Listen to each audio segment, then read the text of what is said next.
சேது வந்து இங்க எம்டிஏ பிராஸ்கர் தமிழ் பள்ளியின் துணை முதல்வர்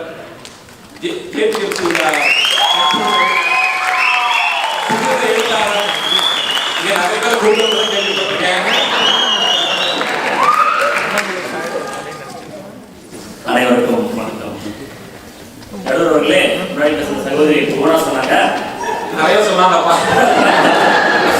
இப்போ வந்து நம்ம பிரியாணி வந்து புதுசாக ஒரு கடை வந்து அங்கே போய் சாப்பிட்டா நல்லா இருக்கும், புதுசாக என்ன உணவு வருதோ அதெல்லாம் நம்ம சாப்பிடணும் அப்படின்லாம் சொன்னாங்க. நடுவர்களே, நீங்கள் என்ன உணவு வேணால் போய் சாப்பிடலாம், என்ன ஃபாஸ்ட் ஃபுட் வேணால் சாப்பிடலாம். ஆனால் நீங்கள் வந்து ஒரு 2 நாளைக்கு அப்புறம் கண்டிப்பாக நம்மளுடைய பண்பாட்டு உணவுக்கு திரும்பி தான் ஆகணும். நீங்கள் 3 நாள் லசானியா சாப்பிடலாம், 4வது நாள் ரசம் தான் சாப்பிட்டாகணும். அதே மாதிரி பழைய பாட்டு வந்து இந்த வாழ்க்கை எனும் ஓடம் வழங்குகின்ற பாடலும் ஒரே சோகமா இருக்கு அப்படின்னு சொன்னாங்க. அந்த சோக பாட்டியாவது தமிழ் எழுதுனாங்க. இப்போ வந்துட்டு காடு I am feeling love serious happy love அதெல்லாம் போயிடுங்க. ஆமா ஆமா போயிட்டு வந்துட்டு அந்த மாதிரி இப்போ அந்த சோகத்தை கூட வந்துட்டு ஒரு தமிழ் எழுத முடியாம ஆங்கிலம் எழுதிட்டு இருக்காங்க. அதுவும் ஆங்கிலமாக தான் பரவாயில்ல, தமிழ் ஆங்கிலம் கலந்து எழுதிட்டு இருக்கிறாங்க. அடுத்தது எங்களுடைய தமிழ் பள்ளி மாணவி வந்து சொன்னாங்க, என்னம்மா இப்படி பண்றீங்களேம்மா அப்படிங்கிற மாதிரி ஒரு பாட்டு சொன்னாங்க. நடுவர்களே, எவ்வளவு வறட்சி நிலவுதுன்னு பாருங்க. இந்த மாதிரி யாராவது ஒருத்தர் வந்துட்டு இது வந்து விஜய் டிவியில் வந்து ராமர் சொன்ன டைலாக் இருக்கு. அதே மாதிரி வந்துட்டு அங்க இருக்கிற பப்ளிக் வந்துட்டு இது இன்னா பாய் இருங்க தலை என்ன தலை இந்த மாதிரியான வந்துட்டு அங்கங்க பப்ளிக்ல பேசுறதெல்லாம் வந்துட்டு லிரிக்கா முக்கியமாக போட்டு எழுதிட்டு இருக்காங்க. எவ்வளவு வறட்சி நிலவுதுன்னு பாருங்க. அதுக்கப்புறம் வந்துட்டு வாடாயம் வச்சு வாழைக்காய் வச்சுன்னு தீராஜன் கிண்டல் பண்ணாங்க. நடுவர்களே, இன்னைக்கு இருக்கிற பாடலாசிரியர்கள் எல்லாம் வந்துட்டு அவர் எழுதினா கடவுளை வந்து ஒரு 50% எழுத முடியுமா எனக்கு தெரியல.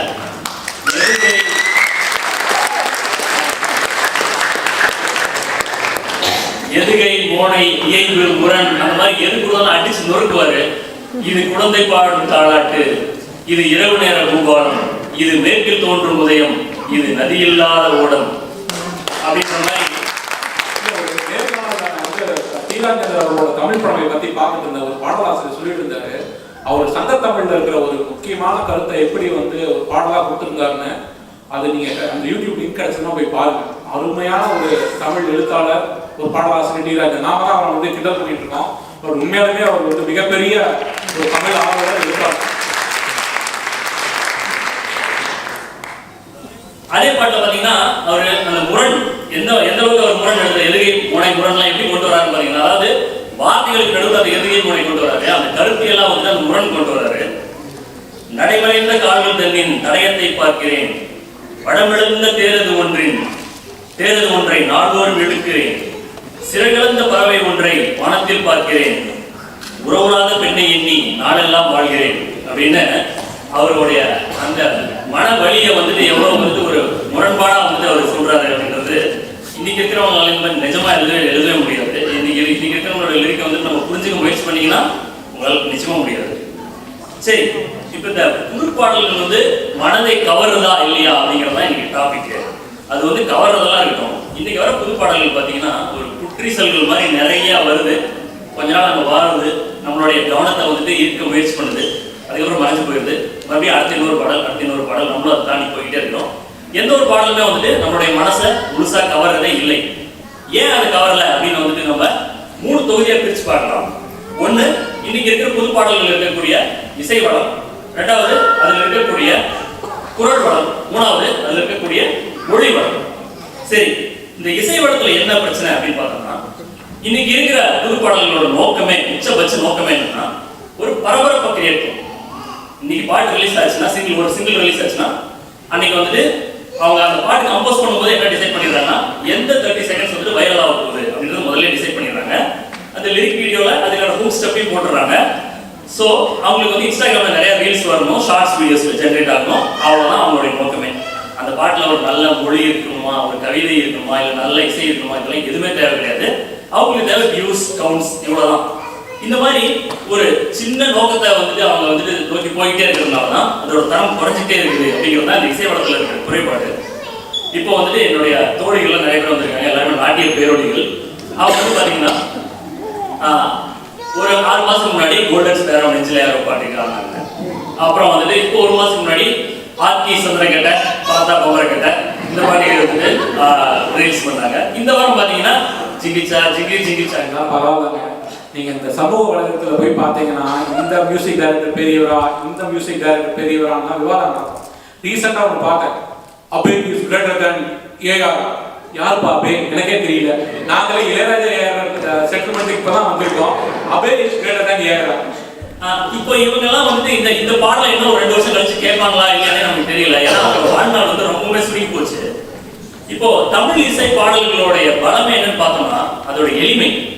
நீங்க எல்லாரும் வந்து அலெக்சன் ஒண்டர்லேண்ட் ஷோ பார்த்துருப்பீங்க.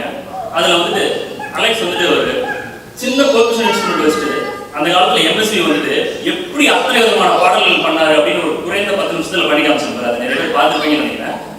அந்த எளிமை இன்னைக்கு இல்லாம போச்சு. அவர்கிட்ட ஒரே electronic guitars, EDM, metal music போட்டு நம்மளை திணிக்கிறாங்க. நடுவர்களே, மேட்டுப்பாளையத்தில் நடந்து வரவங்களுக்கு மெட்டல் மியூசிக் பேக்ரவுண்ட் போடுறாங்க. அது வந்து சுத்தமா வந்து நம்ம கூட கனெக்ட் ஆகவே மாட்டேங்குது. ஆமா ஆமா கண்டிப்பா. அப்புறம் இப்போ வந்துட்டு ஏஆர் ரஹ்மான் தன்னோட காதலிக்க நேரமில்லை படத்தோட ஆடியோ லான்ச்ல சொல்றாரு, அனிருத் இருக்காரு. அனிருத் வந்து பார்த்தீங்கன்னா அனிருத் நல்லா பண்றாருப்பா, எல்லாம் நல்ல கிட்டலாம் கொடுக்குறாரு, எல்லாம் ஒன்றும் பிரச்சனை இல்லை, சூப்பராக பண்றாரு. ஆனா அனிருத் அவர்கள் நம்மகிட்ட இருக்கிற கிளாசிக்கல் மியூசிக்கை நல்லா பயன்படுத்தணும் அப்படின்னு ஒரு அட்வைஸ் கொடுக்குறாரு. நம்மகிட்ட இருக்கிற கர்நாடிக் மியூசிக், ஹிந்துஸ்தானி, இந்த ராகாஸ்லாம் நிறைய பயன்படுத்தணும் அப்படிங்கிற ஒரு அட்வைஸ் கொடுக்குறாரு. ஏன் அது கொடுக்குறாருன்னு பார்த்தீங்கன்னா அவர் சொல்றாரு, அப்பதான் அதுக்கான லாங்கிவிட்டி இருக்கும், லாஞ்சிவிட்டி இருக்கும், இல்லாட்டி வந்துட்டு அது சீக்கிரமா வந்துட்டு ஷார்ட் லிவ்டா போயிடும் அப்படின்னு சொல்றாரு. பிகாஸ் அவருக்கு தெரியுது இந்த trend it's not going in right way அப்படிங்கிறத அவர் தெரியாதனால தான் சொல்றாரு.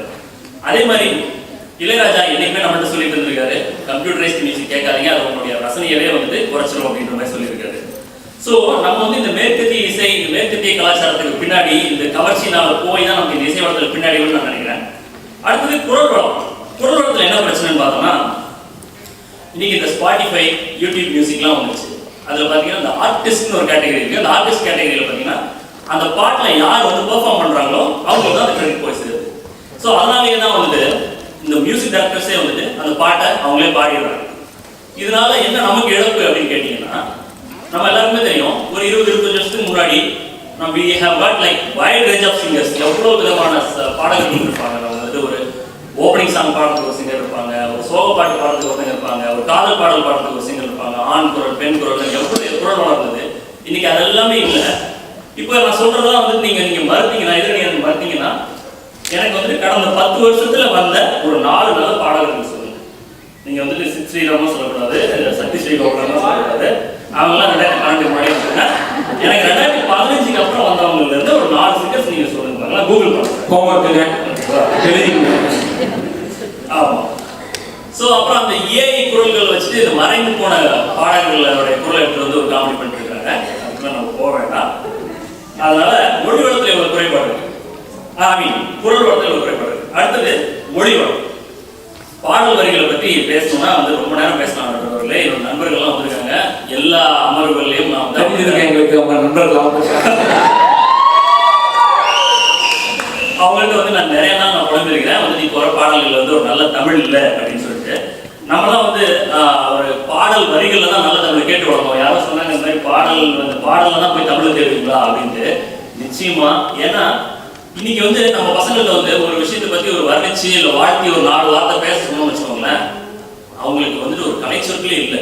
அவங்க எல்லாத்தையுமே வந்து ஒரு 3 வீல் அடைக்கிறாங்க. அது என்ன 3 வீல் கேட்டீங்கன்னு வச்சுக்கோங்களேன். ஒரு படம் எப்படி இருக்குன்னு கேட்டீங்கன்னா இந்த படம் வேற லெவல். அப்புறம் சரி அந்த ட்ரைலர் எப்படிதான் இருந்துச்சுன்னு கேட்டீங்கன்னா அந்த ட்ரைலர் வந்து வெறித்தனம் அப்படின்னு சொல்லுவாங்க. சரி பாட்டு, இந்த பாட்டு எப்படிதான் இருக்கு அப்படின்னு கேட்டீங்கன்னு வச்சுக்கோங்களேன், அந்த பாட்டு வந்துட்டு வைபா இருக்கு. எல்லாமே இதை தாண்டி ஒரு கலைச்சொற்களே அவங்கள்ட்ட இல்லை. அவங்களால எதுவுமே வந்து ஒரு வர்ணிச்சு எழுத முடியல, வர்ணிச்சு பேச முடியல அப்படிங்கிற வருத்தம் எனக்கு நிச்சயமா இருக்கு. இப்போ வந்துட்டு நான் பழைப்பாடல ஒரு உதாரணம் கொடுக்குறேன். இப்போ கல்லுக்குளியர் படத்துல வந்து கங்கை அமரன் எழுதின பாடல், சிறு பொன்மணி அசையும் அதில் தெரிக்கும் புது இசையும் சிறு கண்மணி பொன்னிமைகளில் தாளலயம். இப்ப இந்த பாட்டு பாத்தீங்கன்னா அந்த தாளலயம் அப்படிங்கிற வார்த்தையை கொண்டு வந்து இந்த வெட்டுக்குள்ள அழகா பொறுத்துறாரு. இன்னைக்கு இருக்கிறவங்களால யாராவது அந்த தாளலயங்கிற வார்த்தையை வந்து எழுத முடியுமா, இல்லை சிந்திக்கதான் முடியுமா? இப்ப அந்த பாட்டு பாத்தீங்கன்னா அடுத்து இன்னும் போயிட்டே இருக்கும். நதியும் முழுமதியும் சிறு இதயம் தனிப்பதியும், அந்த மாதிரி அந்த இம்ல முடிகிற வார்த்தைகள் அப்படியே வந்து ஒரு பூச்சரம் மாதிரி அடிக்கிட்டே போவார். அது நீங்க இப்போ ரிட்டர்ன் போகும்போது கார்ல கூட கேட்டு போங்க. அதுல இருக்கிற மொழியும் அவ்வளோ அழகா இருக்கும், அதுல இருக்கிற கவியும் அவ்வளோ அழகா இருக்கும். இன்னைக்கு இவ்வளவு முடிகிற பாட்டு என்ன தெரியுமா? டிப்ப டப்பம் டிப்பம் டப்பம் முடியுது. அதை ஒட்டி வச்சுக்கோங்களேன். கதரை விடுறோம் சதரை விடுறோம். நம்ம இப்படிதான் கதரை விட்டுட்டு இருக்காங்கன்னு வச்சுக்கோங்களேன். ஸோ இப்போ இதுல இந்த லிரிக்ல வந்து இதுலயும் டெக்னாலஜியோட இம்பாக்ட் என்னன்னு பாத்தீங்கன்னா, யாருமே வந்து சொந்தமா யோசிச்சு எழுதுறதுல இந்த மாதிரி டூல்ஸ் யூஸ் பண்றாங்க. எப்படின்னு பாத்தீங்கன்னா, இந்த ரைம் ஜெனரேட்டிங் ஆப்ஸ், அதுக்கப்புறம் டிரான்ஸ்லேட்டிங் ஆப்ஸ்லாம் யூஸ் பண்றாங்க. சரி, இந்த ரைம் இந்த டிரான்ஸ்லேட்டிங் ஆப்ஸ் வந்து உங்களுக்கே தெரியும். என்ன பாட்டு? மாமா பித்தா பித்தாத்தே மாமா பித்தா பித்தா. இதெல்லாம் வந்து யாராவது யூஸ், இதெல்லாம் வந்து நம்ம தமிழ் எழுதி அங்கிருந்து யூஸ் பண்ணி எதுக்கு டூல்ஸ் எல்லாம் யூஸ் பண்றாங்க. அப்புறம் ரைம் ஜெனரேட்டிங் ஆப்ஸ், அது எப்படின்னா, இப்போ நீங்க ஒரு வார்த்தை கொடுத்தீங்கன்னா அதுவே வந்து அதுக்கான ரைமிங் வேர்ட்ஸ் எல்லாம் கொடுக்குது. இப்போ நீங்க பச்சை கிளின்னு கொடுத்தீங்கன்னா அதுவே வந்து உச்சிக்குழி, பித்துக்குழி, இதெல்லாம் அதுவே கொடுக்குது. அதை வச்சு ஏதாவது சமயம் எழுதிருக்காங்க. அப்புறம் நீங்க இப்போ பாத்தீங்கன்னா ஸ்பேரோ கொடுத்தீங்கன்னா அது வந்து ஆரோ, ஜாரோ, ஹீரோ இப்படி கொடுக்குது. அதை வச்சுட்டு கோல்டன் கோல்டன் நெஞ்சில் அது என்ன தெரியலைங்களா? நெஞ்சில் தான் இந்த மாதிரி இந்த டெக்னாலஜி வச்சு எடுத்துருக்காங்க. பட் இதெல்லாம் வந்து இந்த மாதிரி ஆப்லாம் எதுவுமே இல்லாம தான் வந்து ஒருத்தர் பண்ணிட்டு இருந்தார். அவர் தான் யாரு? இல்ல முன்னாடி சொல்லல, அவர் தான் டிஆர் லிட்ரேச்சர்ல போட்டு விளையாடுறது. சொன்னாங்க, நோட் பண்ணலையா நீங்க? சரி, ஆப்பை யூஸ் பண்ணா கூட இந்த ஒளி கோர்வைக்கு எவ்வளவு முக்கியத்துவம் கொடுக்குறாங்க பாருங்க. கருத்து இல்லைன்னா கூட சும்மா ஒளி கோர்வைக்கு முக்கியத்துவம் கொடுக்குறாங்க. அதுக்கு என்ன வந்து ஒரு எடுத்து சொல்றாங்க. ஒருத்தர் வந்து ஒரு பாட்டை வந்து கிளி மாஞ்சாரோ அப்படின்னு ஆரம்பிச்சாரு. கிளி மாஞ்சாரோ, மலை கனி மாஞ்சாரோ, கண்ணை குழி மாஞ்சாரோ, இதுல என்னமோ சம்பந்தமே இல்லை. அடுத்தது பாருங்க, மொஹஞ்சதாரோ. இப்ப கிளி மாஞ்சாரோ எங்க இருக்கு, மொஹஞ்சதாரோ எங்க இருக்கு? எல்லாம் ஒரே மேப் தான் இருக்கு. நீங்க வந்து சூப்பர் ஸ்டார் பாடல் இதுக்கெல்லாம் என்ன சம்பந்தம்? மச்சு பிச்சுல போய் ஷூட் பண்றாங்க. யாரும் சொன்னாங்க ப்ரொடியூசர் கிடைச்சா அப்புறம் இன்னொரு வேறு பாட்டு சொல்றேன். புது பாட்டுல இது வந்து பாத்தீங்கன்னா என்னுடைய, அதாவது நடிகர் விஜயோட கடின சாவு விசிறிகள் தான். கடின சாவு விசிறிகள்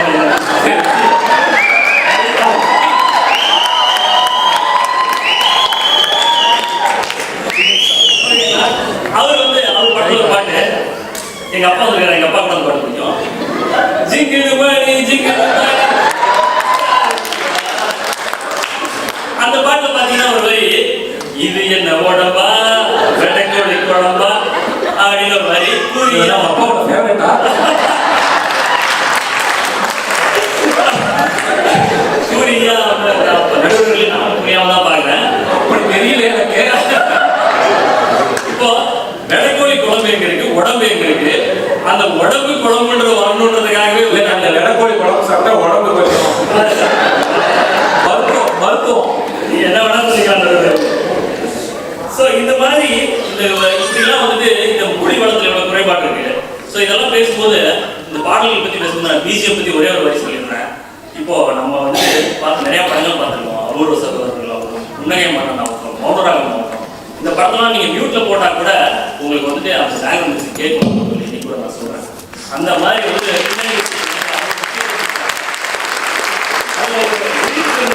ஆனா இன்னைக்கு அப்படி எதுவுமே கிடையாது. இன்னைக்கு வந்து ஒரே வெற்று இறைச்சல்கள், வெற்று கூச்சல்கள் நிரம்பிய ஒரு இசை உலகத்தில் நாம் இருக்கிறோம்னு வச்சுக்கலாம். இப்போ நான் முன்னாடியே சொன்ன மாதிரி இந்த பழைய இந்த புது பாட்டை வந்து நம்ம வந்து கேட்கலாம். இப்போ நீங்க ஜிம்ல இருக்கும்போது கேட்கலாம், இல்லை நீங்க ஆஃபீஸ் போகும்போது எப்பயாவது ஒரு வாட்டி 2 வாட்டி கேட்கலாம். ஆனால் உங்கள் மனசு வந்து வலிக்கும் போது, இல்லை நீங்க தனிமையை உணரும் போது, இல்லை நீங்க காதலை உணரும் போது, இல்லை தாய்மையை உணரும் போது, இல்லை இறைநிலையை உணரும் போது, உங்க கூட இருக்கிறது தனிமையில் உங்க கூட உருவாட போகுது பழைய பாடல்கள்.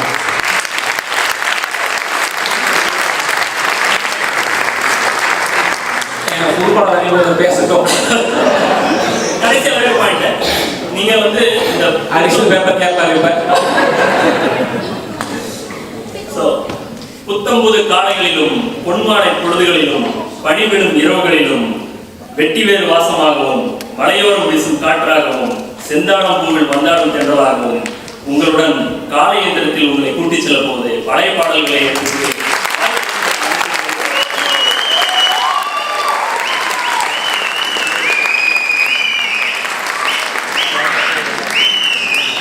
அமிர்தன் ரெடியா நீங்க பழைய பாடல் அணியை வீட்டு எடுக்க, அடுத்தது புது பாடல் அணியை வீட்டு எடுக்க கார்த்தி வந்து இவரை வந்து இன்ஸ்டாகிராம்ல ஃபாலோ பண்ணீங்கன்னா தெரியும், நிறைய துணுக்குறல் தமிழ் பற்றிய துணுக்குறலை வந்து நிறைய போடுறாரு. மிக பிரமாதமான ஒரு தமிழ் சிறுகதை எழுத்தாளர். அமேசான்ல புக் ரிலீஸ் பண்ணியிருக்காரு. இவரோட கலைப்பெயர் அமிர்தன். அப்பாவோட அமிர்தன் கணேசன் அப்படிங்கிற பெயரை சுருக்கி அமிர்தன் கலைப்பெயர்ல நிறைய சிறுகதைகள் எழுதியிருக்காரு. சென்னை டாக்கீஸ் பெருமையா அறிமுகப்படுத்துறோம்.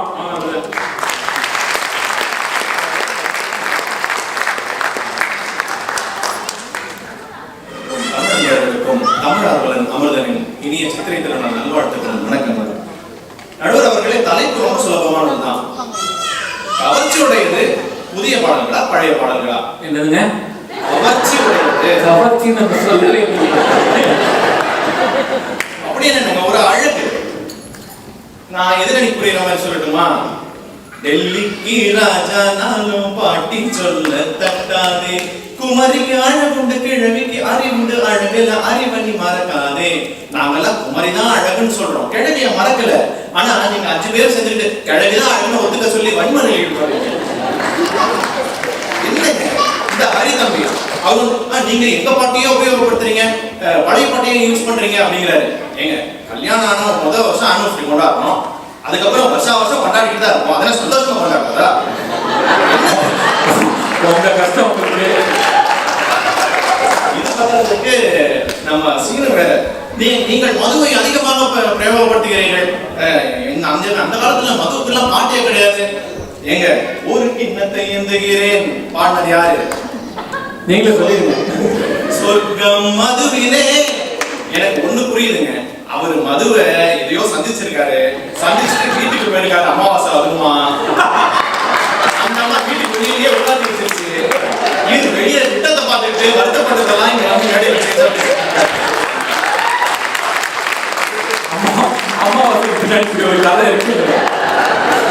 நடுவர்களே, இவர்களுக்கான பழைய பாடல்களை போட்டதற்கான புரிதல் எனக்கு கொஞ்சம் புரியுது. அந்த காலகட்டங்கள்ல வானொலிகள்ல ஓரிரு பாடல்கள் தான் வரும். அந்த மாதம் முழுக்க அந்த ஊருக்கே தேசிய கீதம் அதுதான். பின்பு தொலைக்காட்சி வந்த பின்னர் கூட ஓரிரு பாடல் இந்தி பாடல்களுக்கு நடுவே கசிந்து நசுங்கி வரும். அதுதான் இவர்களுக்கான தேசிய கீதம். இதுல வேற எங்க புது பாட்டு சரியில்லை அப்படி இப்படின்னு சொல்ல வேண்டியது. இப்போ நாங்க ஏன் தெரியுமா புது பாடல்களை போட்டு புகழறோம்? எங்களுக்கு ஒரு வாய்ப்பு உண்டுங்க, ஒரு சுதந்திரம் உண்டு. இன்னைக்கு ஒரு திரைப்படம் வெளியாகுது அப்படின்னா அதை 5 பாடல்களை உங்க காலடியில சரணகதியா வைக்கிறோம். 6 to 60 வரை உங்கள் ரசனைக்கேற்ற தேர்ந்தெடுக்கும் சுதந்திரம் உங்களுக்கு உண்டு. இது புது பாடல்கள் வெற்றி இல்லையா? என்னங்க நீங்க இப்போ இப்படி வச்சுப்போமே. இப்போ நாங்க யூடியூப்ல நம்ம பாடல் கேட்கிறோம். நாங்க ஒரு சரியான பாடலை தேர்வு செய்து அதுக்கு போடுற லைக் தானே ஒரு ஓட்டு. அதனாலதான் நீங்க ஒரு பாடல்களும் 5 மில்லியன் 6 மில்லியன் கணக்குல போகுது. உங்களுக்கு இருக்குது, உங்களை ஃப்ரீடல் எப்படி வருது? நாங்க போடுற ஓட்டுல தானேங்க. ஓட்டு நாங்க எங்கேயாவது சரியா போடுறோம்னா என்ன? ஒரு கலையின் நோக்கம் என்ன? ஒரு ரசிகரை உண்டாக்குவதா? ஒரு கலைஞரை உண்டாக்குவதுங்க. நாங்க கேட்கிற புது பாடல்கள் கவர்ச்சியால் ஈர்க்கப்பட்டு ஒவ்வொரு நாடி நரம்பு ரத்தம் எல்லாத்துலயும் அந்த பாட்டு வெளியேறுதுங்க எங்களுக்கு. அதை நாங்க அப்படியே நகல் எடுக்க முற்படுறோம். எங்களுக்கு தெரிஞ்ச ஒரு யூடியூப்லயோ இன்ஸ்டாகிராம்லயோ டிக்டாக்லயோ நாங்க அதை திரும்பி கலைஞர்கள் அதை பர்ஃபார்ம் பண்ண ட்ரை பண்றோங்க. இது உங்களுக்கு கேளிக்கையா தெரியலாம், ஆனா தயவு செய்து யோசித்து பாருங்க. எவ்வளவு நடுத்தர பெண்களுக்கும் ஃபுட் டெலிவரி செய்யும் சில இளைஞர்களுக்கும் இது வருமானம் ஈட்டும் ஒரு வாய்ப்பு அப்படின்றத கொஞ்சம் சிந்திச்சு பாருங்க. இதை மறக்க முடியுமா? கோடம்பாக்கத்துக்குள்ளேயே சுத்திட்டு இருந்துச்சுங்க தமிழ். அதை பேன் இந்தியான்னு கொண்டு போனது நாங்க தான். புதிய பாடல்கள் தான். ஒரு வெள்ளை மழை அப்படின்னு ஒரு கிளாஸ் வெடிச்சதுல அதுதான் ஓபனிங் கேட்டீங்க. ரகுமான் அப்படின்ற ஒருத்தர் வந்த பின்னாடி தான் உங்களுக்கு ஆஸ்கர்னா என்னன்னே தெரியும்.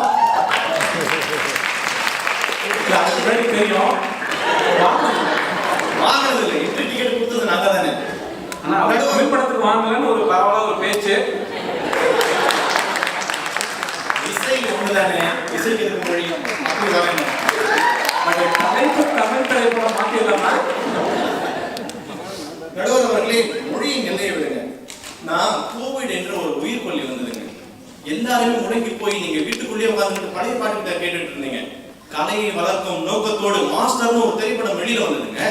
வார்த்தை கம்மின்னு நாங்க சொன்னோம்ல, அதுலதான் சமூகம் வெளியில வந்து இல்லை மறுக்க முடியுமா? கலையின் மீது ஈடுபாடு கொண்டது யார்? நாங்கள். புதிய பாடல்கள். நடுவர் அவர்களே, நாங்க கொண்ட கலையின் ஈடுபாடுல நாங்க நாட்டு நாட்டு நாட்டு நாட்டு நாங்க போய் ஆடி நாட்டியத்துக்கு தாங்க ஒரு கிராமிய பாட கொடுத்தாங்க, பின்ன பழைய பாடல்களா கொடுத்தாங்க. நடுவர் அவர்களே, இவர்கள் சொல்லும் பாதி பொய்யாகவே எனக்கு தெரிகிறது. நாங்கெல்லாம் அந்த காலத்துல எவ்வளவு ஆச்சாரமா பாடல்கள் எழுதணும் அப்படின்ற மாதிரி சொல்றாங்க. பாடல்களில் விரசத்தை விதைத்தது நீங்கள். மறுக்க முடியுமா? உங்கள் நடிகர்களை போய் கேட்டு பாருங்க. உங்கள் ஒளிப்பதிவு எதை கேட்பாங்க ஜி, போன் நம்பர் கேட்பாங்க. அவர்கள் சொல்வார்கள் எதை மையப்படுத்தியது என்று. நீங்க நடிகர்கள் எல்லாம் ஏஞ்சலா காமிச்சீங்க. நாங்க வந்த பின்னாடி தானங்க இலகுவா அஞ்சலடா சொல்லி பழகணுமா? என்னங்க நடுவர் அவர்களே, நீங்கள் வீணையும் புல்லாங்குழலையும் அந்த காலத்துல வச்சுக்கிட்டு இதுதான் இசை அப்படின்னு சொல்லிட்டு இருந்தீங்க, ரொம்ப ஆச்சரியமான இசை அப்படின்னு. நாங்க வந்துதான் நடுக்கூடத்துல பறையை எடுத்து வந்து வச்சவங்க. இல்லன்னு மறுக்க முடியுமா? இன்னைக்கும் டான்ஸ் பல கச்சேரிகள் பறை இல்லாம இல்லை. எதையாவது சொல்லிட்டோம்னா எங்களோட கலெக்ஷன்ஸ்லாம் இப்படிங்க. என்னங்க கலெக்ஷன்? சோக பாடல்களையும் காதல் பாடல்களையுமே பெருமையாக சொல்லிக் கொண்டிருக்கிறீர்கள். ஒப்பாரி என்ற நமது தமிழ் கலாச்சார பாடல்கள் ஒன்று உண்டு. அதை ஒழித்து கட்டியவர்கள் தான். பரியேறும் பெருமாள் என்ற படத்தில் கருப்பி என்ற ஒரு நாய்க்காக நாங்கள் பாடிய ஒப்பாரி தானே அதை மீட்டெடுத்தது. என்னங்க பேசுறீங்க? நம்ம ஒரு தலைமுறைக்கு நம்பிக்கையை கொடுக்கணுங்க. இவர்கள் பாடியதெல்லாம் என்ன தெரியுமா? போனால் போகட்டும் போடா, சட்டி சுட்டாதாடா, வாழ்வே மாயம். சார் நாங்க வந்துதான் சார் சொல்லி கொடுத்தேன் எங்க பசங்களுக்கு. தோத்தாலும் ஜெயிச்சாலும் மீசிய முறுக்குன்னு சொன்னோம் சார். உள்ளுக்குள்ளேயே உட்கார்ந்து இந்த பெண்களை சிங்க பெண்ணை வெளியே வான்னு சொன்னாமே. இதான் நான் எங்க புது பாடல்களோட வெற்றி இல்லையா? என்னங்க நீங்க மொழிக்கு பெரிய கொடை செஞ்சது யாருங்க? நீங்களா நாங்களா? ஏதோ ஏதாவது கேட்டா வரிகள்லாம் பிரச்சனைன்றீங்க. தமிழா நாங்க ஆரம்பிச்சோங்க. தமிழின் கொடையை நாங்க தான் தூக்கி பிடிச்சோம். இன்னைக்கு அரசியல் இருக்கிறவங்களா யாருங்க? தமிழண்டா என்னாலும் சொன்னாலே திமிரரும் பாடிட்டு தானே இங்க வந்தாங்க. இல்லைன்னா அவங்களுக்கு எப்படி ஓட்டு கிடைக்கும்? சிங்கப்பூர் அரசர் இறப்பதற்கு முன்னாடி நான் சாவதற்கும் போது மண்ணில் எழுதும் போது தஞ்சாவூர் மண்ணை எடுத்து இந்த பாடலை பாடித்தான் அடக்கம் செய்ய வேண்டும் என்று சொன்னார். அதை நீங்க கேட்டுக்க மாட்டீங்க, தூங்கிருப்பீங்க. ஒவ்வொரு பூக்களுமே சொல்கிறதே. தமிழ்நாட்டில் இன்றும் பல கிராமங்களில் இதுதான் தமிழ் தாய் வாழ்க்கை. மறுக்க முடியுமா?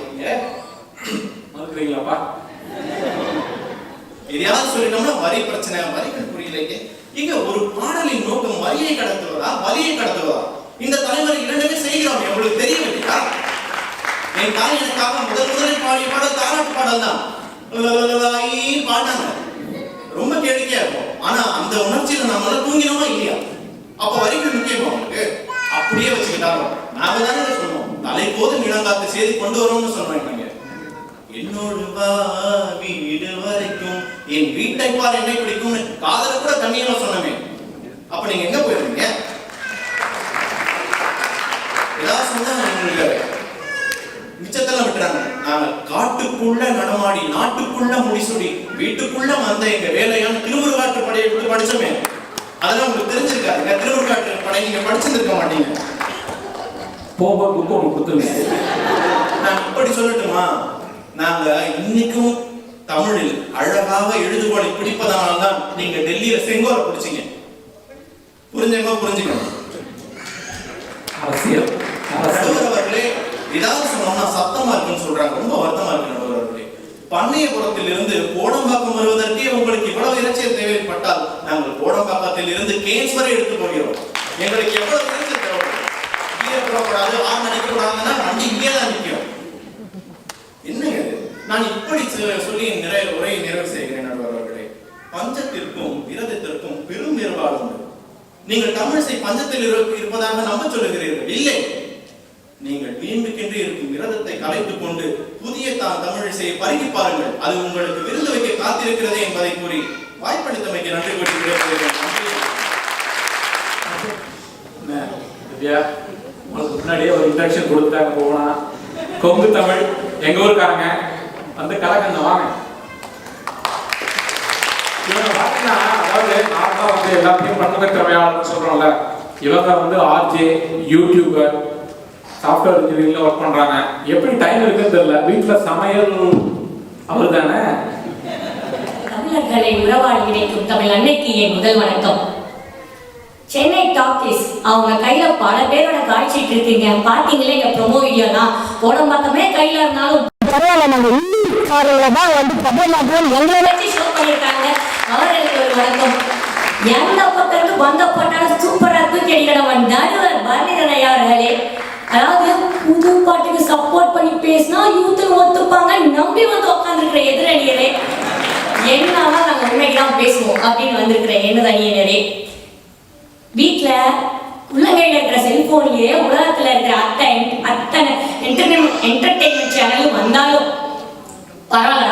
வெள்ளிக்கிழமை ஆபீஸ் கடையை அடிச்சு புடிச்சு மூடிட்டு இங்க தூரமா இருக்கிற ஒரு இடத்துக்கு எங்களுக்காக வந்து உட்காந்துருக்கீங்களே. இந்திய எல்லா நாயகர்களான என்னிய டாலஸ் தமிழ் மக்களே எல்லோருக்கும் என்னிய வணக்கங்கள்.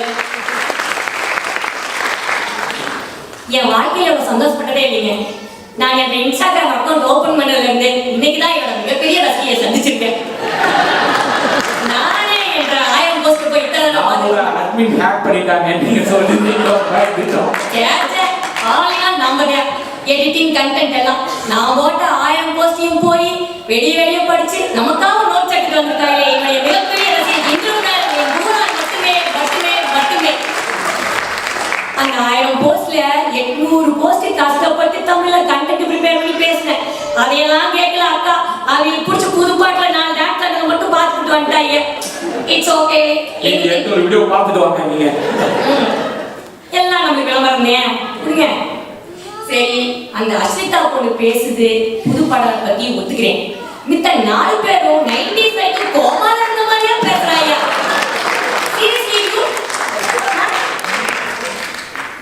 என்ன அநியாயமா எல்லாம் இருக்குது. போற போக்குல எல்லா பாட்டையும் கிண்டடி கூடாது. தாலாட்டுல இருந்து ஒப்பாரி வரைக்கும் பழைய பாடலை மீறி நீங்க புது பாட்டை போட்டுறீங்களா? அத்தைங்கடி மெத்தையடி ஆடி விளையாடமா. அதுல தூங்காத குழந்தை இருக்கா? தூங்க வைக்கிறதுக்கு வெளியே கஷ்டப்பட்டு இருக்கீங்க. அன்னைக்கு ஒரு பாட்டுல தூங்க வச்சாங்க அழகா தாய்மார்கள் அந்த பழைய பாட்டை பாடி. அதை விடுங்க. போனால் போகட்டும் போடா பாடு உங்களுக்கு கிண்டலா போச்சா? எத்தனை அர்த்தங்கள் நிறைந்த பாடல் அது. உங்க வாழ்க்கையில எல்லாம் சோகமே வராதா? எப்பவுமே வைப் பண்ணிட்டே இருப்பாங்க. போய் பார்க்கலாம். என்னைக்காவது ஸ்டேட்டஸ் போடுவீங்கல்ல ஃபீலிங் லோ அப்படின்னு அன்னைக்கு வரோம்.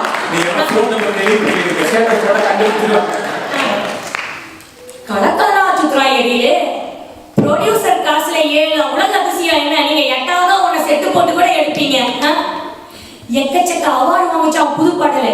ஏன்னா எங்கள் பழைய பாடல் காலத்துல வந்து உண்மையான திறமையான பாடலாசிரியர்கள் தான் கவனிக்கப்பட்டாங்க.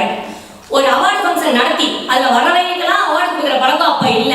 அப்ப கவுண்ட் வச்சீங்கன்னா ஆப்வியஸ்லி புது பாட்டு தான் நிறைய இருக்கும். அடாடாடா என்னென்ன தமிழ் பள்ளிக்கு போய் தமிழ் கத்துக்கலாம். நியாயமா பேசுங்க. உங்க புள்ள தமிழ் ஸ்கூலுக்கு சந்தோஷமா போகுதா சினிமா கூட்டத்துக்கு சந்தோஷமா போகுதா? ஆப்வியஸ்லி சினிமாவுக்கு தான் போகுது. அப்போ அந்த சினிமா பாடல் வரிகள்ல வந்து நல்ல தமிழ கொடுக்க வேண்டிய கடமை நமக்கு இல்லையா? தம்பி அரசியலுக்குள்ளெல்லாம் போடாதீங்க. அதுக்கெல்லாம் பிதாமகனே இங்க பழைய பாடல் டீம் தான். ஒன்னுக்கும் எல்லா பிரச்சார வேலைக்கும் பாட்டு எழுதி கொடுத்ததே நாங்க தான். புதுசா வந்து 4 பாட்டு தெரிஞ்சுக்கலாம் பேசப்படாது. சரி, டாலஸ்ல 4 நாளா மழை பெய்யுது. என்ன பண்றீங்க? டப்புன்னு போய் அடுக்க டீயை வைக்கிறீங்க. யூடியூப்ல போய் என்ன பாட்டை தேடுறீங்க? இளையராஜா பாட்டு தான். ஓஹோ மேகம் வந்ததோ ஏதோ ராகம் தந்ததோ. என்ன பெண்ணுரிமையெல்லாம் இனிதான் கண்டுபிடிச்ச மாதிரி பேசிட்டு இருக்கீங்க. பாட்டோட லிரிக்ஸ் எல்லாம் கேட்டீங்களா இல்லையா? நான் பெண்ணானது கல்யாணம் தேடவா, ஓ மணாளன் வந்து பூ மாலை சூடவா அன்றே சொன்னார் வாலி. ஒழுங்கா அதை கேட்டிருந்தோம்னா சந்தோஷமா இருந்திருக்கலாம். அந்த கேரளம் போச்சு. இப்ப பேச முடியாதுதான். என்ன இனிமையான நாட்கள் அந்த பழைய பாடலோட நம்ம டிராவல் பண்ணது. ஒரு பாட்டு கேசட் எடுத்து அதை ஒரு பேனா வச்சு சுத்தி ரீவைண்ட் பண்ணி அந்த டேப் ரெக்கார்டர்ல போட்டது. ஒரு பாட்டு புத்தகத்தை வாங்கி வச்சு அதோட வரிகளை எல்லாம் மனப்பாடம் பண்ணது. உங்களால இன்னைக்கு ஒரு பாட்டு புத்தகத்தை வாங்கி நான் வீட்டுல பிள்ளைங்க இருக்கிறப்ப வைக்க முடியுமா? இல்ல அந்த வரிகளை தான் நீங்க அதை படிச்சு காட்ட முடியுமா? எவ்வளவு ஒரு அழகான உணர்ச்சிகளை தூண்டும் பாடல்களாக இருந்துச்சு. நீங்களே எங்களுக்கு பாயிண்ட் வேற எடுத்து கொடுத்துட்டு போயிட்டாங்க. ஃபீலிங்ஸ் ஆகும்ல வந்துச்சு. ஃபீலிங்ஸ் வந்துச்சு ஃபீலிங்ஸ் வண்டி வண்டியா ஃபீலிங் வண்டி வண்டியா வந்தா ஃபீலிங் இல்ல அதுக்கு நிறைய பேர் இருக்குது ரீமேக் பாடல் தான் ஆனாலும் அதுவும் வந்து தமிழ் பாட்டு தான் கேட்கற மாதிரி இருக்கும் சரி ரீமேக் விடுங்க இந்த ரீமிக்ஸ் ட்ரெண்டை கேட்டாங்களா பழைய பாட்டை சும்மா யூடியூப்ல ஓடி கேட்டாவே நல்லா தான் இருக்குது அது எதுக்கு ரீமிக்ஸ் நான் உங்களிடம் ஒரு கேள்வி வைக்கிறேன் நீங்க தான் எங்க பழைய பாட்டை எடுத்து ரீமிக்ஸ் பண்றீங்க நாங்க என்னைக்காவது உங்க புது பாட்டை எடுத்து எங்க பழைய பாட்டை ரீமிக்ஸ் பண்ணிக்கோமா லாஜிக் யோசிக்கலாம் பட் டைம் இல்லாத போட்டுருங்க என்ன ஒரு அழகான பாடல் காதல் அப்படின்னாவே வந்து ராஜாவின் பார்வை ராணியின் பக்கம் பொத்தேடுதே சொர்க்கம் இந்த அழகான பாட்டெல்லாம் கிண்டல் அடிக்கவே கூடாது அந்த காலத்துல அது போய் பாருங்க கிராபிக்ஸ் எல்லாம் போட்டு மேல இருந்து மலர்லாம் தூவிருப்பாங்க அப்போ அந்த 70s கிட்ஸ் 80s கிட்ஸ் எல்லாம் அந்த வாயால தான் பார்த்துப்போம் அப்ப ஜிஜி டெக்னாலஜி எல்லாம் இல்ல அப்போ அது ரொம்ப ரொம்ப ஒரு அழகான பாடல் தான் எம்ஜிஆர் அப்படியே முகத்துல நவரஸ்தி காட்டலாம் எவ்வளவு அவசியம் அந்த பாடல் நீங்க போய் பாருங்க அதுவே ஒரு காதல் தோல்வியா அவள் பறந்து போனாலே என்னை மறந்து போனாலே காதல் தோல்வியையும் மரியாதையாக சொல்லக்கூடிய பிரேக்கப் சாங்ஸ் பழைய பாடல இருந்துச்சு இன்னைக்கு எழுதுறாங்க பிரேக்கப் சாங்ஸ் நடுவர் அவர்களே அட்ரா அவள வெட்ரா அவள ஏன் இருக்கிற வயலின் சூழல பத்தியா சரி இத கூட பரவாயில்ல எவனி உன்னை பெட்டான் பெட்டான் பெட்டான் பொண்ணை பத்தாம ஓட வேண்டியதுதான் இல்ல இவனோட சகவாசம் வச்சு பாத்துட்டு அந்த பிள்ளைங்களை திட்டினா ஒரு நியாய தர்மம் ஐயா அப்படி திட்டலாம் that is very power music உங்கள் பாடல்களை வன்முறையை தூண்டக்கூடாது அன்பை மட்டுமே தூண்ட வேண்டும் சொல்றேன் இந்த பயப்பிள்ளைங்க எல்லாம் எவ்வளவு ஸ்ட்ரெஸ் இந்த காலத்துல 2வது 3வது படிக்கிற பசங்க எல்லாம் ஸ்ட்ரெஸ் நம்ம காலத்துல இருந்துச்சா இல்ல ஏன்னா நம்ம வீட்டுக்கு வந்து ஒரு பழைய பாடல் நமக்கு பின்னாடி அது ஓடியில வந்து நம்ம மனசை அவ்வளவு அழகா சாந்தப்படுத்துது சரி இதையெல்லாம் விடுங்க புது பாட்டு இட்டடி தான் சவுதிக்கா சவுதிக்கா ஏன்டா சாவடிக்கிறீங்க என்ற அர்த்தம் போய் பார்த்தா தாய்மொழியில ஹலோவா ரீசெண்டா இன்னொரு சாங் ட்ரெண்ட் என்றான்னு பார்த்தா அண்ணன பாட்டியா அப்பாட்ட கேட்டியா சேச்சியா என்றான்னு பார்த்தா தாயாவது பாட்டை கூட தமிழ்நாட்டுல ட்ரெண்ட் ஆகிட்டு இருக்காங்க அதாவது நம்ம தாய்மொழியெல்லாம் பாட்டு எழுதி கிழிச்சுட்டாங்களாம் இவைய போய் வெளிநாட்டுல இருந்து பணம் வாங்கி வந்து ட்ரெண்ட் பண்றாங்க நாங்க ஏன்டா பேன் இந்தியால ட்ரெண்ட் ஆகணும் தமிழ் பேசுறவங்க ட்ரெண்ட் ஆனா பத்தாதா ஆஸ்காருக்கு நமக்கு என்ன சம்பந்தம் தமிழ் பாடல்களை நாம கொண்டாடணும் தமிழ்நாட்டுல நாம கொண்டாடணும் அதுதான் முக்கியம் தமிழ் பாடல்கள் வந்து தமிழ் பாடல்கள் சாதாரண விஷயம் கிடையாது அடுத்து வரும் தலைமுறையினருக்கு வந்து தமிழை கடத்தும் ஒரு மீடியமா நாங்க அதை பாக்குறோம் அதனாலதான் இவ்வளவு கஷ்டப்பட்டு வரைஞ்சு கட்டிட்டு பேசிட்டு இருக்கோம் ஒரே ஒரு டியூனை போட்டு அதை 9 படத்துக்கு கொடுத்துட்டு அதுல அர்த்தமில்லாத வார்த்தையெல்லாம் போட்டு அதை 1000 முறை இன்ஸ்டால மறுக்கா ரீல்ஸை போட்டு பார்க்க வச்ச ட்ரெண்ட் ஆன உங்களுக்கே இன்புட்டு பாயிண்ட்ஸ் இருந்தா ஒரு நேரத்துல 10 படத்துக்கு பாட்டு போட்டாலும் 10க்கு விதவிதமா டியூனை இறக்கி அந்த 10 பாடையும் ஹிட் அடிக்க வச்சு இன்னைக்கும் யூடியூப்ல போய் தேடி நம்ம மக்களை பார்த்து ரசிக்க வைக்கிறதுக்கு கண்டென்ட் எழுதி நோட் புக்கே நம்பி வழிகளை பாயிண்ட் வச்சுக்கிற எங்க பழைய பாடல் டீம்ஸ்க்கு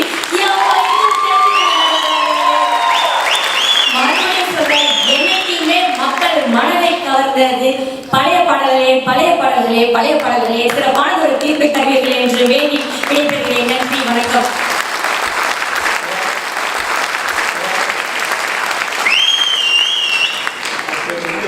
இருந்து ஜனனி இவங்க வந்து 300 ஷோவுக்கு மேல பண்ண ஒரு ஆர்ஜே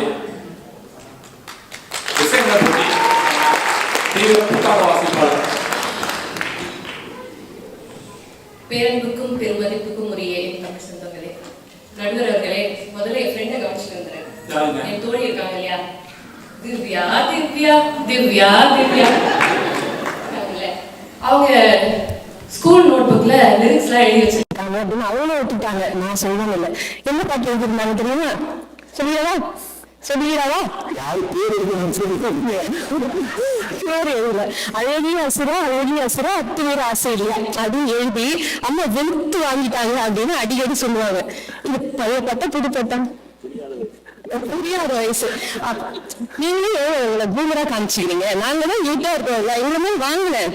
அடுத்த தலைவர் நம்ம சேது யூகி சேதுக்கு அப்புறம் இவ்வளோ என்சைக்ளோபீடியான்ற பட்டத்தை அவருக்கு பிடிக்கலாம். காலையில போய் பாருங்க அவரோட இன்ஸ்டாகிராம் பக்கத்துல குழந்தைக்கு பாட்டு பாடி அழ வச்சு அதெல்லாம் வைரல் ஆயிருக்கு. என்ன பாட்டு? புது பாட்டு. அவரோட டிஸ்கிரிப்ஷன் என்ன தெரியுமா? நாளை என்பது கடவுளுக்கு, இன்று என்பது மனிதருக்கு, வாழ்வே வாழ்வதற்கு. கொஞ்சம் மைனாத்துல தலைவர் வந்து பழைய பாட்டு பேசியிருக்காரு, வரி வரியா பேசியிருக்காரு. ஒரு 4 சிங்கர் சொல்லுங்க, 40 சிங்கர் சொல்ற கேளுங்க. என்ன நீங்க 90s கிட்ஸ் தான் எப்படி வாழ்ந்துருக்கு தெரியுமா அப்படின்னு போஸ்ட் போட வேண்டியது இன்ஸ்டாகிராம்ல. இங்க வந்து இப்படி அவர் 70s கிட்ஸ் தானே, அப்படியே வச்சுக்கலாம். ஏன்னா நம்ம தான் ரேடியோ பார்த்துருக்கோம், டேப் ரெக்கார்டர் பார்த்துருக்கோம், ஏன் வரைக்கும் எல்லாமே நம்ம தான் பார்த்துருக்கோம். இப்படி இதெல்லாம் பார்த்து எல்லாத்தையும் சந்தோஷமா எல்லாத்துக்கும் மீன்ஸ் எல்லாம் போட்டு கான்டென்ட்லாம் கிரியேட் பண்ணி தமிழ் ஸ்கூல்ல போய் பசங்களுக்கு பாட்டு எப்படி தமிழ் சொல்லி தராங்க தெரியுமா? இந்த பாட்டு பார்த்துருக்கேன் இல்லையா, அந்த ரோபோ படத்துல இதை பார்த்துருக்கேன் இல்லையா, இதுல இப்படி மதன் கார்கி ஒன்று எழுதிருப்பாரு அதை பார்த்துருக்கியா, இப்படிதான் சொல்லி கொடுக்குறாங்க ஸ்கூல்ல. ஆனா இங்க வந்து முன்னோர்கள் வந்து முட்டாள்கள் அப்படின்னு எதுக்கு? நம்ம முன்னோர்கள் யாருங்க? குரங்கு. நம்ம அப்படியே எடுத்துக்கலாமா? எவால்வே ஆக வேண்டாமா? அடுத்த ஸ்டெப் போக வேண்டாமா? என்ன சொல்றீங்க எனக்கு புரியல. பெஸ்ட் ஆஃப் போத் வேர்ல்ட்ஸ் எடுத்துக்கணும் நம்ம அப்படின்னு அமெரிக்கால வந்திருக்கோம். ஒரு புதுமையை நம்ம விரும்பாம எவ்வளவு தூரம் வந்திருக்கோம், புதுமையை ஏத்துக்கிட்டு நம்ம கற்றுக்கிட்டு இங்க வந்ததுனாலதான் நம்ம இது வரைக்கும் இருக்கோம். திரும்ப திரும்ப பழைய பாடம் தான் இதுக்கு மேலே அப்படிதான் சொல்லுவேன் அப்படின்னு நான் ஒன்னும் சொல்றதுக்கு இல்லை. எனக்கு மகாபாரதம் எப்படி தெரிஞ்சதுன்னா ஏஆர் ரஹ்மான் பாட்டு போட்டு, இளையராஜா பாட்டு போட்டு, இப்படி நான் எனக்கு ஏஆர் ரஹ்மான் மணிரத்னம் காம்பினேஷன் ரொம்ப பிடிக்கும். பல பேருக்கு ரொம்ப பிடிச்சிருக்கும். ஏஆர் ரஹ்மான் வந்தாரு, எப்படி வந்தாரு? நம்மளை பார்த்து மற்றவங்க வந்து காப்பி அடிக்கணும், நம்ம அவனை பார்த்து காப்பி அடிக்க கூடாது, பல புதுமைகளை கொண்டு வந்தாரு. அவரு தான் கொண்டு வந்தாரு. அதனாலதான் இன்னைக்கும் நம்ம ஏஆர் ரஹ்மானை பத்தி வந்தவங்க எல்லாருமே பேசணும். வாலி ஒரு லிரிக்ஸ் எழுதியிருப்பாரு, ஊர்வசி ஊர்வசி பாடல் தான். ஆனா அதுலயும் ஒரு லைன் எழுதியிருப்பாரு, புரட்சிகள் ஏதும் செய்யாமல் பெண்ணுக்கு நன்மை கிடையாது, கண்ணகி சிலை தான் இங்க ஒண்ணு, சீதைக்கு தனியாய் சிலை ஏது அப்படின்னு எழுதியிருப்பாரு. எனக்கு நான் ஸ்கூல் காலேஜ் படிக்கும்போது ஃபெமினிசம் பத்தி ஒரு இன்ட்ரடக்ஷன் கொடுத்தது அந்த பாடல் தான். துள்ளலான பாடல் தான். நீங்க வந்து என்ன வேணாலும் சொல்லலாம், சத்தமா இருக்கு, இந்த இலக்கணம் இல்லை, அந்த இலக்கியம் இல்லை, இல்லைங்க. எங்களுக்கு ஃபெமினிசம் சொல்லி கொடுத்துருக்கு.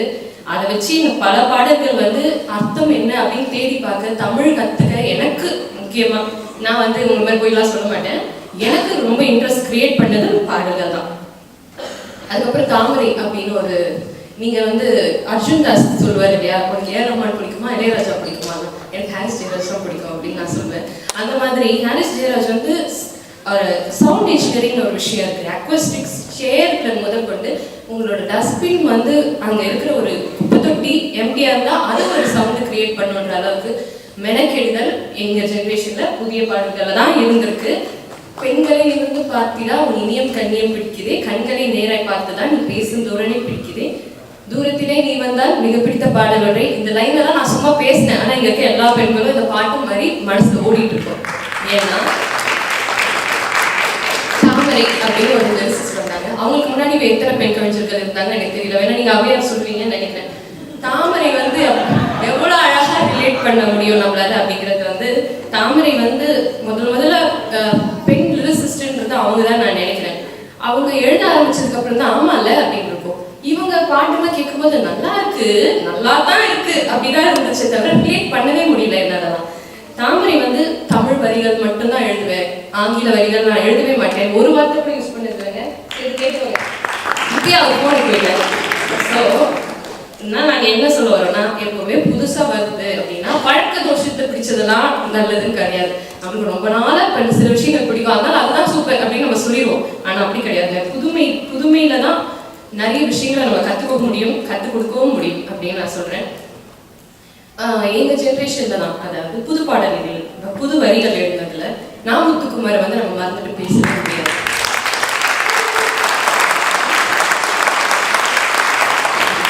முத்துக்குமார் வந்து காஞ்சிபுரக்காரரு, அதான் எனக்கு வந்து ஸ்பெஷல் ஒரு இன்ட்ரெஸ்ட் ஆகும் போது, ஏன்னா நானும் காஞ்சிபுரம். அவர் எத்தனையோ பாடல்கள் எழுதியிருக்காரு. அது வந்து பெண் பிள்ளைகளுக்காக ஒரு பாடல், வா வா என் தேவதையே அப்படின்னு ஒரு பாட்டு இருக்கும். இங்க இருக்க எல்லா அப்பாவும் அந்த பாட்டோட கண்டிப்பா கிரியேட் பண்ணுவீங்க. பெண் பிள்ளை தனியகவே புகுகையிலே சில பிரிவுக்கு ஒத்திகைகள் பார்த்து கொண்டேன் அப்படின்னு ஒரு லைன் எழுதியிருப்பாரு. பெண் பிள்ளை வச்சிருக்கவங்க எல்லாருக்கும் அந்த பதட்டம் இருந்துகிட்டே இருக்கும். பணிக்கும் போறதே நம்மளுக்கு சகிச்சுக்க முடியலையே, இன்னும் அவங்க காலேஜ் போவாங்க, கல்யாணம் பண்ணி போவாங்க, இந்த மாதிரி நிறைய விஷயங்கள் இருக்கு. ரொம்ப நல்ல பாடல்கள், நல்ல லிரிசிஸ்ட், இதெல்லாம் மட்டும் இல்லை, நல்ல வரிகளை ரொம்ப அழகாக உச்சரிக்கிற நிறைய பாடகர்கள் இருக்காங்க. நோட் பண்ணிக்கோங்க. 4 பேர் கேட்டீங்கல்ல, 40 பேர் சொல்கிறேன் கேளுங்க. மெய்யழகன் சமீபத்தில் ஒரு படம் வந்தது. அதில் வந்து ஊர்மண்ணின்னு ஒரு பாடல் இருக்கு. அந்த பாட்டு கேட்கும் போது நான் ஊரை விட்டு இங்கே வந்த போது எனக்கு என்ன இருந்ததோ அது ரிலேட் பண்ணிக்க முடிச்சுது. இன்னொரு பாடலும் அதில் இருக்கு. போறேன் நான் போறேன், ஒரு கூடா நான் போறேன் அப்படின்னு ஒரு பாடல் இருக்கு.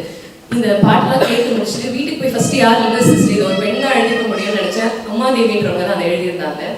அந்த பாட்டு வந்து முதல்ல விஜய் நரேன், நல்லா நோட் பண்ணுங்க, விஜய் நரேன். அடுத்தது வந்து அந்த பாட்டு திரும்ப வந்து ரிப்ரைஸ் வெர்ஷன் ஒன்று வரும். திரும்ப வந்து நம்ம கமல்ஹாசன் பாடிப்பார். அவர் பாடும்போது அவர் குரலை கேட்டு நீங்க அழலைன்னா எப்படி கர்ணன் படத்துல நான் கண்டிப்பா அழுதுங்க. நான் அழுது மட்டும் நீங்க அடிப்பீங்களான்னு அழலினா நீங்க மனுஷனே இல்லைன்னு சொல்லுவாங்க. கர்ணன் படத்தை வந்து கர்ணனுடைய பாட்டு வந்து சிவாஜி நடிச்சிருந்ததை பார்த்துட்டு அழாதவங்க யாருமே இருக்க முடியாது, அப்படி அழாதவங்க மனிதனே கிடையாதுலாம் பேசியிருப்பாங்க. அந்த மாதிரி இந்த காலத்துலயும் பாடல் இருக்கு. இந்த பாடல் வந்து அந்த பாடல் கமல் ஆரம்பிச்சோடனே, கமல்ஹாசன் அவர்கள் பாட ஆரம்பிச்சோடனே நாங்க தியேட்டர்ல என் பொண்ணோட படம் பார்த்துட்டு இருந்தேன். அவ எழுந்து வந்து என் மடியில உட்காந்தா. அவளுக்கு தொட மாதிரி அவ கண்ணு தண்ணி வருது. எனக்கு மட்டும் இல்ல, ஜென்சி கூட அதை ரிலேட் பண்ண முடிஞ்சுது. அப்ப என் குழந்தைய நான் நல்லா தான் வளர்த்துருக்கேன் அப்படின்னு எனக்கு தோணுச்சு. அவங்க எப்படி தமிழ் கற்றுக்கிட்டாங்கன்னு நினைக்கிறீங்க? அது எப்படி அவங்களுக்கு புரிஞ்சுதுன்னு நினைக்கிறீங்க? இந்த மாதிரி சினிமா பாடல்கள், புதிய பாடல்கள் தான். எங்களுக்கு தான் வந்து டைம் டிராவல் பத்தி இருக்கு. இப்போ டைம் மேனிபுலேஷன் பத்திலாம் வந்து யூஎஸ் கவர்மெண்டே சொல்லியிருக்கு, எங்ககிட்ட அந்த டெக்னாலஜிலாம் இருக்கு. இப்போ போய் நம்ம டைம் டிராவல்லாம் பேச வேண்டாம், ஆங்கில வார்த்தை வேண்டாம், எனக்கு வந்து துள்ளலான இசை வேணாம், இதெல்லாம் சொல்ல முடியாது. காலத்துக்கு ஏற்ற மாதிரி நம்ம மாறிதான் ஆகணும். நீங்க எல்லாரும் நயன்தாரோட ஃபேனா இருப்பீங்க. நடுவில் நீங்க நயன்தாரா ஃபேன் தானே? ஆனா நான் வந்து விக்னேஷ் சிவனோட ஃபேன் தாங்க.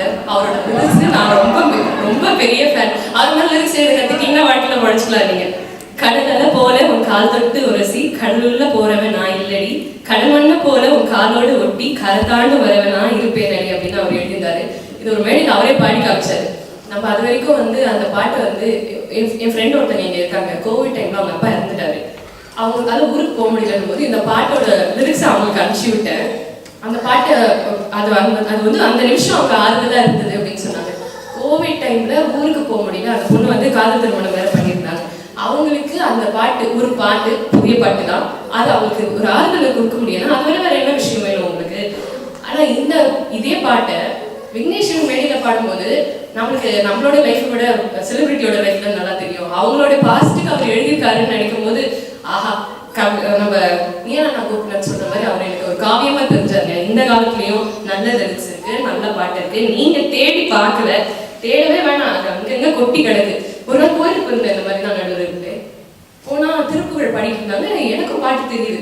பரவாயில்ல, நம்மளுக்கு எதுவும் பெரிய ஒளிலாம் வந்துச்சு போல இருக்கு, நல்லா பாடுறோம். இல்ல நம்ம ரஹ்மான் போட்ட பாட்டு, என் வீட்டு தோட்டத்தில் பூவெல்லாம் கேட்பாங்க அப்படின்னு அந்த புட்டியில இருந்ததால நாம பிக்கப் பண்ணி பாடிட்டோம். பக்தியா இருந்தாலும் கதையா இருந்தாலும் எல்லாத்துக்குமே புது பாட்டுல எல்லாம் இருக்குது. எங்களுக்கு தான் ஜிம்முக்கு ஒரு பிளேலிஸ்ட் இருக்கு, எங்களுக்கு தான் லாங் பிளேலிக்கு ஒரு பிளேலிஸ்ட் இருக்கு. எங்க ஜென்ரேஷன்ல நீங்க அப்படியே இளையராஜா போட்டீங்கன்னா தூங்கிடுவீங்களே, எப்படி போவீங்க? பாத்ரூம் பிளேலிஸ்ட் வச்சிருக்காங்க.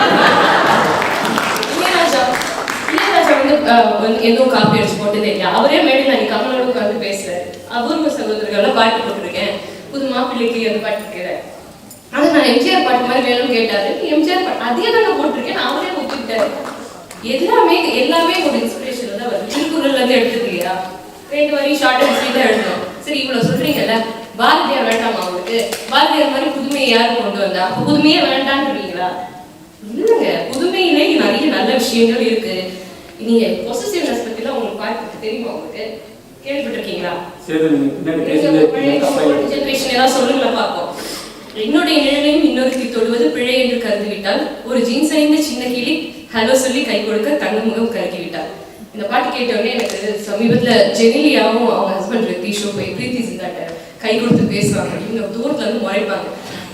அந்த ரீல்ஸ் தான் எனக்கு ரொம்ப நல்லா ஞாபகம் வந்தது. எல்லா விஷயத்துக்குமே எங்ககிட்ட பாட்டு இருக்குங்க. ஏன் இல்லைன்றீங்க? ஒரே இறைச்சலா இருக்கு. கொஞ்சம் நல்ல பாடல்கள் கோடிக்கணக்கில் இருக்கு.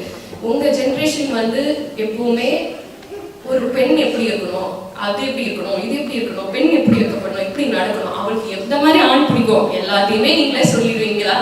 எங்களுக்கு நாங்க இதெல்லாம் ரிலேட் பண்ண முடியலையே. நாங்க எத்தனை முறை யோசிச்சிருக்கோம். இந்த ஜென்ரேஷன்ல நாங்களே எழுதுற பாட்டு நாங்க வந்து இதை ரிலேட் பண்ணிக்க முடியுதுன்னு சொல்றோம். இதுல என்ன தப்பு இருக்கு? எனக்கு தெரிஞ்சு இந்த ஜென்ரேஷனும் இந்த புதிய பாடல்களும் கண்டிப்பா நம்ம மக்கள் மனதை கவர்ந்தே இருக்குது. நன்றி, வணக்கம்.